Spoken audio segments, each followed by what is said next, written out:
So if the wealth of the poor has been produced by government in China and historically the same in the United States, how does this point the way to the key reforms that would need to be instituted to get, let's just restrict ourselves to the United States again, to get us out of the rentier economy? Well, if most wealth is created by the public sector, suppose you're a predator looking at this, and you're thinking, the bank robber put it, well, why do you rob banks? He said, well, that's where the money is. If you're a predator, then you say, well, I can get wealthy by taking what the government has created and putting it into my own hands. I can get wealth by doing what the English did under Margaret Thatcher. I can privatize it all. And I can say, have the government give me Thames Water, sell it to me for $1, and I'll make $1 billion off it. They can get wealthy the way the kleptocracy did in the Soviet Union after 1991 when it dissolved. They just they gave the companies oil extraction, electric utilities, private companies, just to the owners. They gave them all away to individuals. All of this private wealth of Russia came by turning over the wealth that the government had created to privatize it. Well, America is following the same plan that America imposed on Russia under the kleptocrats. It's privatizing as much wealth as possible. It's for privatizing, turning roads into toll roads. In Chicago, for instance, it privatized the sidewalks and the parking meters. So now it's privatized that the parking costs are way up. It's private in America already in the 19th century. Mining companies and oil companies didn't have to pay a penny for minerals that they extracted on government lands. And there's a whole tendency to try to privatize as much of the government as you can right now, culminating in privatizing the Republican and Democratic parties, the political system itself, and essentially that part of shifting all of the wealth away from government into private hands. And once it's in private hands, the aim of private wealth is not to increase overall public prosperity, but to minimize it. A privatized wealth creates poverty and debt. That's how it makes its money. By creating poverty and debt, it sucks the income, the land rent, the monopoly rent, the interest charges, it sucks, and financial fees. It sucks it all up into the rentier class. So privatization is essentially it shifts planning itself into the hands of the rentier sectors. But I'd like to talk about some specific reforms and how they might be instituted. So one thing, how do you think the tax code would need to be shifted to make sure that rent payments benefit the public rather than just the wealthy? That's what everything that Adam Smith, John Stuart Mill, the whole 19th century wrote about. They said the basis of taxes should start with the land tax, because the landlords are the people who have been running the economy for the last 1,000 years, and we want they don't play a productive role, just an ownership role. This if you tax the increasing land value of real estate, then this rental value right now it's paid to the banks. As the housing prices rise, the economy gets more prosperous. The public sector builds parks and museums to improve a neighborhood. That increases the land value. When New York City extended the subway line along 2nd Avenue, property prices rose by 3 times what it actually cost New York City to build the subway. New York City could have had a land tax or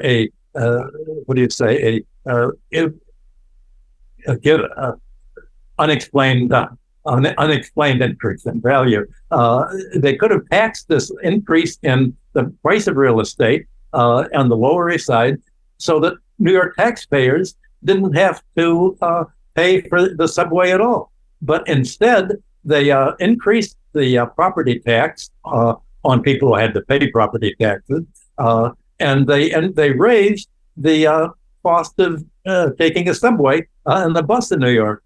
So that essentially New York subway riders and taxpayers paid to create a huge increase in land prices for the landlords in the Upper East Side. A land tax would have avoided that. The land tax is part of the economic rent tax that classical economics advocated. Oil and minerals were provided by nature.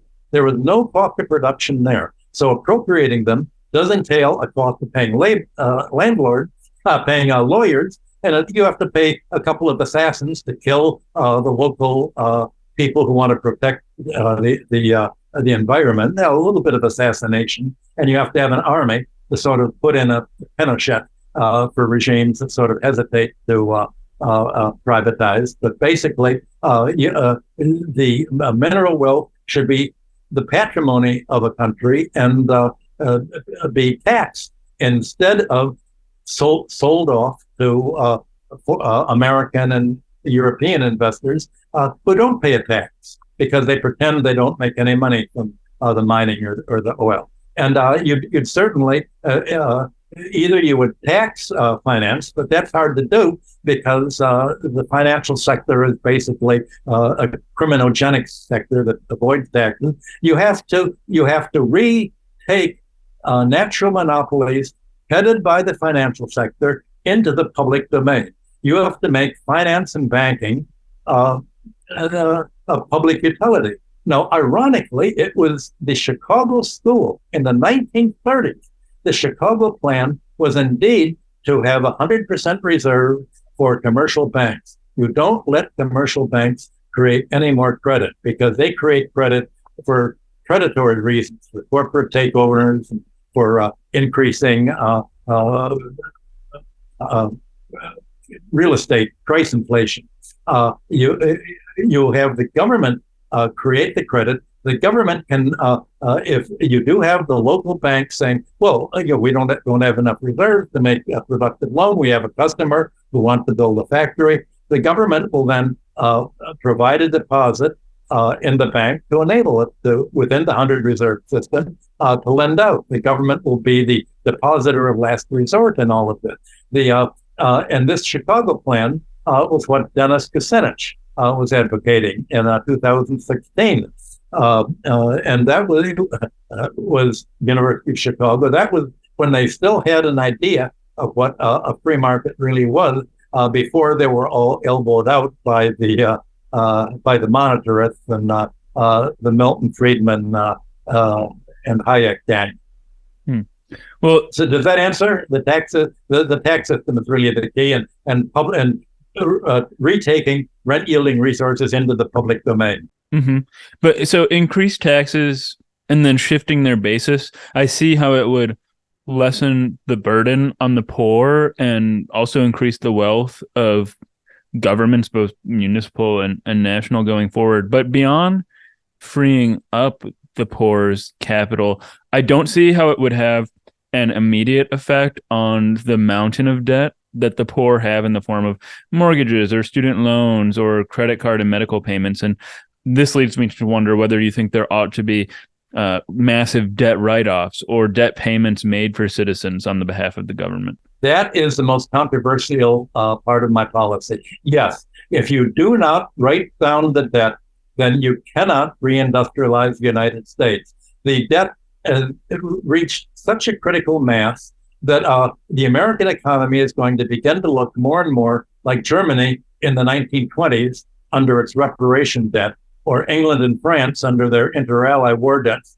to the United States, for which they depended on German reparation to pay. There's no way in which this idealized free market economy can be created, a real free market economy, without not only taking away the property rights for rent extraction, but you have to have a clean slate. That was the German economic miracle in 1948. They canceled all of the debts. It was easy for them to do politically because most of the debts in Germany were owed to the former Nazis, and nobody wanted them to have the money. Hard to do in the United States, and you're having Congress even fighting against writing off the student debt. But not only student debt should be written off, but suppose you wrote off all debts. The advantage of writing off debts is not merely to free the debtors from having to pay. It's if you wipe out the debts, you wipe out the savings of the 1%. It's the 1% that are the parasites. The 1% are the new feudal lords of society. You want to wipe out the savings that are the counterpart to these debts. So there are two parts to the balance sheet. There are the assets and the liabilities. By wiping out the liabilities of homeowners, you wipe out at the same time all of their debts. Now, obviously, you wouldn't want this to create a new absentee ownership of landlords and making them rich. So the debts that are written off for the mortgages and the houses would be replaced by a property tax that would absorb not 43% of the homeowner's income, but let's say 25%. You would reset the debt in proportion to the ability to pay. So by writing down the debts, the aim of any reform to make an economy resilient